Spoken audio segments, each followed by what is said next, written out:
San Diego 6 presents San Diego's Endless Summer, a sweet spot for surfing legends. What makes this break one of the best? And she makes the cut, the global success of an athlete who's not even in high school yet. Also, the popularity of paddleboarding, how it's become one of the fastest growing water sports in the world. Plus, diving discoveries, the latest scuba technology, uncovering what's lurking in our waters. And acrobats take flight, how paragliders are soaring to new levels.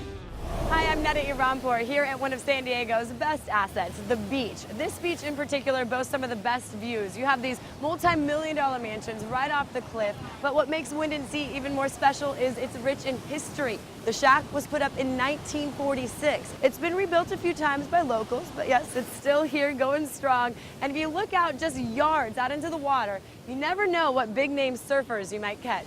Where the elite go to train.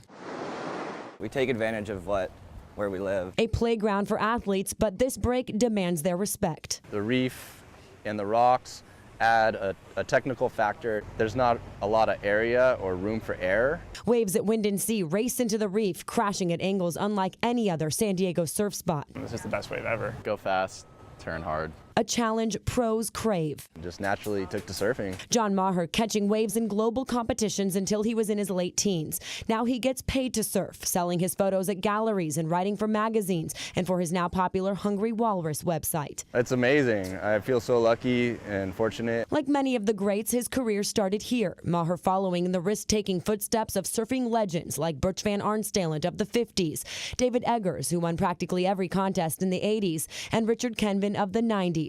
Former world runner-up and pipe master of the year 2000, Rob Machado, and now the latest fearless ones, Lucas Dirksey and Jake Halstead, the 2013 Association of Surfing Professionals Junior Series champion. Not only do you have to be an advanced surfer to be out here, but there is certain Wind & Sea etiquette. They actually have a lineup going on where they're taking turns catching each wave. Don't get in the way. That's really important, you know. It's like if you're on the shoulder trying to drop in on something, you don't do that. You just, if someone's on a wave, you respect them. I'm still younger, but I mean, I get more waves than some of the little kids. Outsiders not always welcome to this location marked by the Surf Shack, built in 1946, now a historic landmark. I actually didn't surf here for a year because I was super intimidated. Wind & Sea surfers notorious for being territorial. The culture caught a bad rap in the late 60s with the book The Pump House Gang by Tom Wolfe, describing the local lifestyle as surfers pulling drug-induced ragers and scaring away tourists. These days, tourists are welcome to watch and perhaps show some respect to the moves on the water. I've surfed, 3 times a day if possible. You don't know what else you do if you didn't do it. I'll always surf till I can't surf anymore. So when you have these pro surfers, some of the best surfers in San Diego, why are there lifeguards watching over them? There's always going to be someone out here in the summertime. We have Sergeant Marcus Schreiber with the San Diego Lifeguards here to explain why it's important to guard this area. Well, it's important on a couple of different levels. We do have a big surf crowd out here pretty much on a regular basis. It almost always seems like there's waves at Wind & Sea. Some of these swimmers out here get in trouble with the rip currents, but also get injured because of the heavy shore break that we have here. And we've been talking about this being the surfing sweet spot. What's so sweet about the way this breaks? Well, first of all, when you look at it, it just looks exotic. This looks like a tropical paradise out here. And the wave is one wave that breaks over a rock reef, and it's a beautiful wave when it really, really is working. So being a beginner, I probably don't need to jump in that water. This wouldn't be the place that you want to start surfing. This is the place to watch and really get an idea of what surfing out at this break is all about. You want to practice, surfing etiquette out here. It's almost a lost art in the surfing world. Right. But also just, make sure that you're safe and go to a beach that's more user-friendly for beginners. Okay, and when it looks like this, it's not hard to just sit back and watch. We'll leave it all to the pros. Yes. Thank you so much. Up next, making it big in the surfing world isn't just for grown-ups. They chose me out of everybody in the USA. A local teen is making waves with her moves on the water, and she's still in middle school. We'll meet Tiari Thompson in a couple minutes. Plus, do you know what's lurking in our waters? The latest in diving technology and what it allows you to see way down below. And what about up in the sky? It's like you're flying around on a big swing set. A look at the history behind taking flight at Torrey Pines Glider Port and why a few flyers are actually flipping.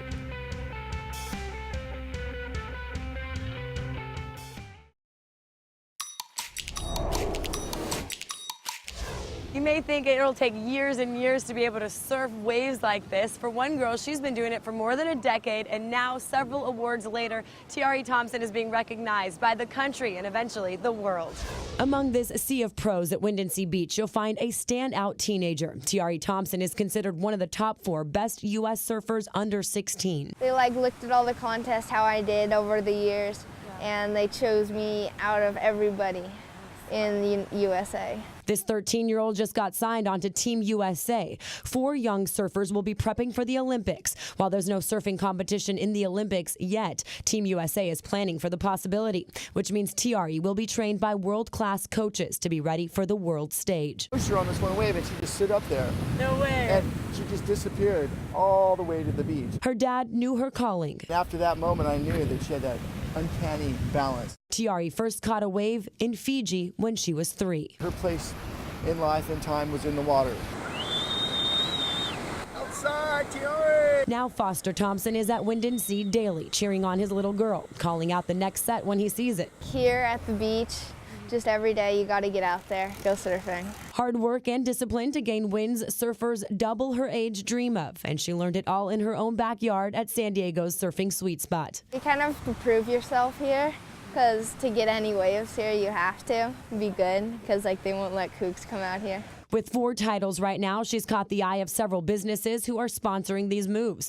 Matus Wetsuits, California Pizza Kitchen, Rusty, Spy, Sector 9 all support her success. I think I'm pretty good for my age. And it's only the beginning. I want to one day in the future hold a world title.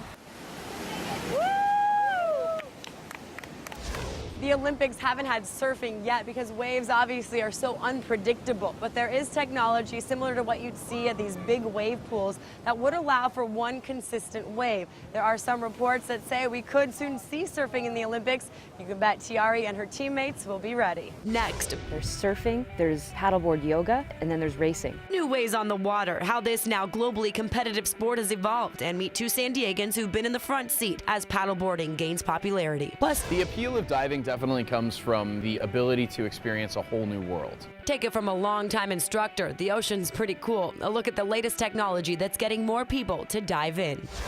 Coming for you. And we're flying high. The Torrey Pines Glider Port has been sending people off the cliff for nearly a century. We give it a whirl and meet the men who have taken this sport to all new heights.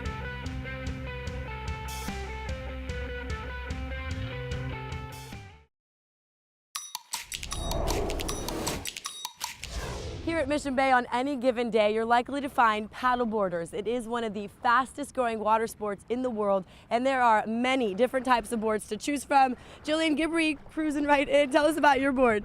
So I'm on an all-around board made by 404. It's great for sup yoga, it's good for fitness paddling, and also small wave surfing. And you do all of that really well. And we also have some boards over here. Now here's Ruthie Vessler. So this one's a lot shorter. Tell us about your Riviera.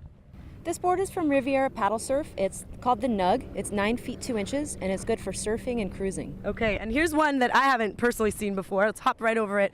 It's pointy. What's this one do? This is a race board. It's 12 feet 6 inches, which is called the stock size.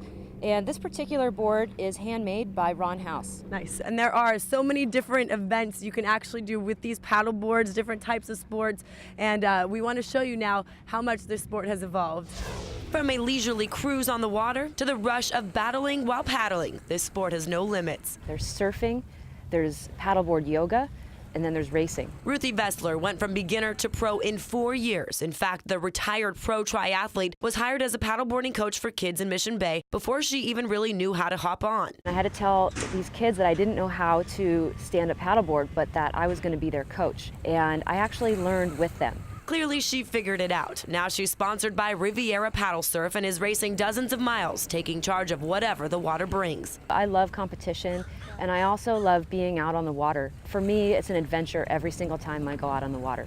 After enough frigid winter sessions that froze my hair into icicles, I moved to sunny San Diego. Jillian Gibbrey, a Roxy and Ocean Minded sponsored athlete, has also been in the front seat as this sport soars. Definitely didn't think that it would evolve to where it has, or that it would be my full-time job. Now the lifeguard turned fitness model is a leader in the stand-up paddleboard or SUP yoga movement. You're on this unstable surface, so even something like plank or tabletop, is a lot more difficult. Jillian teaches yoga instructors how to take their practice to the water through her company Paddle Into Fitness. You have to make sure everything's in alignment and you're engaging your core and firing up all your muscles. And she races, not just speeding across the ocean, but through the white waters of rivers. There's flat water racing, ocean racing, river racing.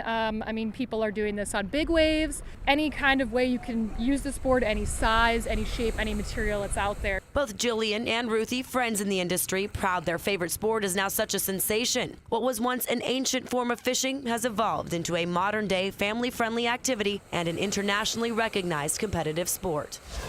Okay, well, I'm strapped onto the Nug here, and we have a pro paddleboarder, so what better time to learn? Ruthie, tell me how it's done. The first thing you're going to do is put on your leash, and the reason that you have that is for safety. In case it's windy and the board gets blown away from where you are, you're able to retrieve your board. Okay. And the next thing you're going to do is stand on the board. So go ahead and with 2 feet stand on the board. Every board has a sweet spot. Generally, I look for the handle. That tends to be the center of the board. And you want to have your feet about hip distance apart, and from there you can even go a little bit wider for more stability. Got it. Okay, and then what do you do with this paddle? So I'm going to hand you your paddle. A lot of people are confused about which way the paddle goes, and typically with these paddles the logo goes away from you, so towards the front. Okay, so this will get you your speed. Yes. Okay, perfect. So the worst that can happen is we will fall in, which Maybe. is fine. It feels nice out, no problem.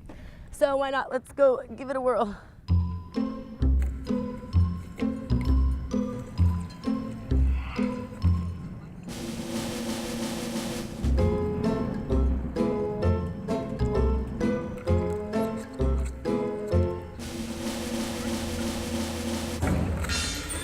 It's hard to get into Warrior 2 when you're wobbly.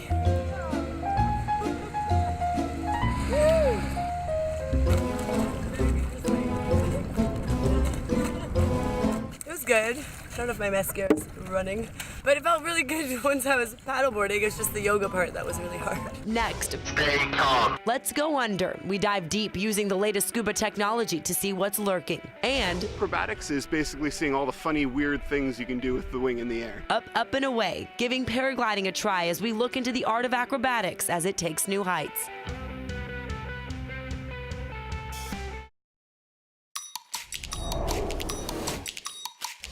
Whether you're on the water surfing or in it diving, it's always an adventure in our oceans. It's a sea of exploration, especially when you have the right technology. We're here at IB Divers in La Jolla, where not only do they teach scuba diving classes, but they also have the latest in gadgets. Of course, there's the traditional mask and goggles, so you can actually see anything you want underwater. And they have the fins. You can swim with the seals. And it's always these kind of gadgets that make it a little less intimidating for people to go ahead and jump in. Most would agree our coastline is gorgeous above water, and when divers take a look beneath, they're hooked. These mysterious creatures awe-inspiring, especially to longtime diver Kyle Stogsdahl. The appeal of diving definitely comes from the ability to experience a whole new world. Kyle owns IB Divers. His father started the Imperial Beach Company in 1989. They've taught thousands of people, including Lucas Barham, who became a dive master after 2.5 years. He goes to the bottom weekly, even popping in on some lunch breaks. Every time I go out, it's like an awesome day. The latest technology makes scuba smoother. No longer do divers have to lug around all this uncomfortable equipment in awkward wetsuits.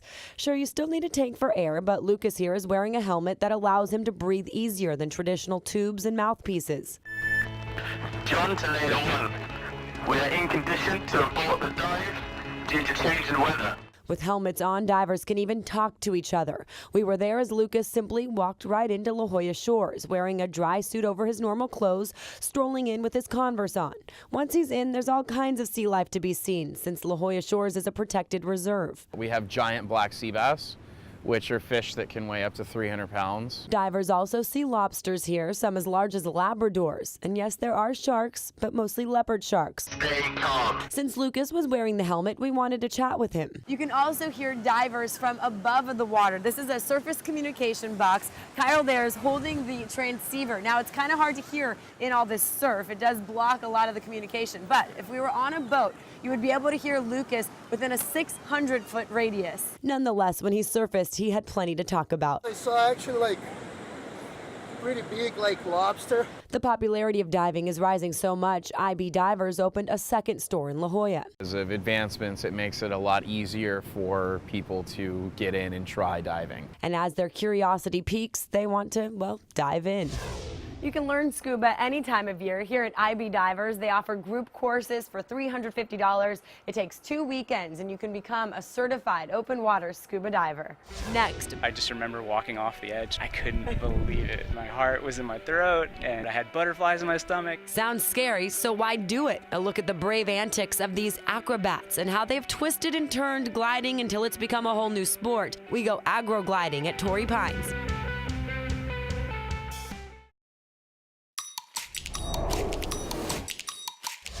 And now we are well above the ocean at Torrey Pines Glider Port. You may have seen these gliders soaring across the skies right here. We're just above Black's Beach. Torrey Pines Golf Course is right over there. Just a beautiful scene out here. Now, the glider port's been around since 1928, so for almost a century, people have been walking off that very cliff. I'm going to do that in just a moment with my new buddy, Max Marion. So he is an instructor here. You're also the owner's son. So tell me, Max, how did you get involved in this sport?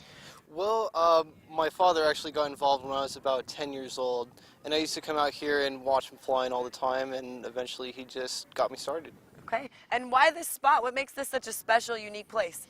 Well, the topography, it's just the cliffs themselves. We have 320 feet from the top of the cliff down to the bottom. It faces straight west, which is where the winds usually come from. And it's just very smooth, easy flying because we're on the ocean. Okay, and it's pretty. You can't beat the views. Oh, it's beautiful out here. Yeah, absolutely. Okay, and what you may not know is Max not only an instructor, but he's also part of a team called Happy Acro. So they actually have taken paragliding to whole new heights by doing acrobatics in the sky. Let's take a look at what that means. Carefully crafted acrobatics. Members of Happy Acro dance across the sky, flying in unison, becoming one with uncertainty. Nature is unpredictable. The wind can change from moment to moment. But those are the moments professional paragliders cherish. When you're flying, you're making a lot of decisions that are going to happen later. It's a bit of a chess game. You're trying to look a few moves ahead. Where am I going to glide to? What's the next bit of lift? They use pockets of hot air, thermals, and higher elevation wind to twirl, spin, even flip. Acrobatics is basically seeing all the funny, weird things you can do with the wing in the air. Adam Fischbach stepped off the edge as early as 10. His father, one of the first people to glide back in the 70s. It was here at the Torrey Pines Glider Port, directly above the mighty and majestic Pacific, where these men first fell in love with flight, becoming tandem instructors and forming their Happy Acro team. Now competitive athletes who turn to the skies for joy. There's so much dynamic energy to it that people don't really realize. Like you're flying around on a big swing set. Eye to eye with the birds. You're not just staying on the ground and watching them fly by, but actually flying with them and kind of following them as they're flying around. It's almost zen-like. You don't jump, you just walk off the cliff, and the wind picks you up. It's almost whisper quiet, and you are slowly, in my opinion, just gliding over our planet. Hot air that cycles up will bring sounds from the ground up, so you might be 3,000 feet up hearing people talking on the ground. It's incredible. Matteo Manzari learned paragliding in one day when he bought a Groupon about 2 years ago. I just remember walking off the edge like I couldn't believe it. I mean, my heart was in my throat, but I had butterflies in my stomach. Travels to Europe to compete with his team, grateful for that moment he first walked off this cliff. And all they really want is for their sport to take flight. Okay, now that I know Max has a really good track record, we're going to try to go for it. So tell me how you do this first. All right, well, you got your helmet on, so that's step number one. And it matches. And it matches. Here's your harness. Go ahead and throw your arms through there. Okay. There you go. And then let me get you all hooked in here. And plug them in. Yeah, the straps are important. Yeah, that's what keeps you held in here. All right, and then just snap this shut for me. Okay. And you're ready to go, Netta. Is that it? That's it. But you're coming with me, right? Yeah, I'm coming with you. Don't worry. Okay. So now we're going to get the glider set up here. So, okay. A few things that I'm actually required to tell you. Paragliders are not FAA certified aircraft. Since they're not, we are not allowed to take passengers just for rides. We fly under an exemption that allows us to do this for instructional purposes. Okay. So, you are my student pilot in training for this flight. Great. We also are carrying a tandem reserve parachute that I can use in case of emergency. I've been flying for 14 years and never have I once even heard of anybody having to use it, but it's there for our safety and I can use it if I need to. And that's a reserve backup in case. Yeah, it's basically like a big cargo chute. So if something goes wrong, we throw it out there and we'll come down just like a crate, you know, float down to the ground nice and soft. No problem. It looks kind of calm. You just walk off and then you fly. That's it. Do a quick pre-flight check. What do you look for here? So just looking to see that it's not tangled up, you know, looking at the lines, make sure they're all straight. Looking for just anything that in general might look wrong. But yeah, looks all good, so I'm gonna hook myself in. So these are the spreader bars, and basically we are attached to each other and then attached to the glider. And let me get you hooked on this side. If I pull back on you, you'll feel how the glider is going to be pulling you back, right? So you want to lean forward against the pole and walk backwards with it as it pulls you. Okay, like we'll let it pull us back? Exactly. Okay. Yeah, don't try to hold your ground because it's a lot stronger than you are. As we run, you'll feel the glider start to lift you. It'll lift you kind of in that motion on both sides. Got it. When we get enough speed going, I'll ask you to sit down. You can just use your hands, kind of push yourself back into the seat and make yourself comfortable. Okay, Cool. And then I'll get us in the air the rest of the way. Okay.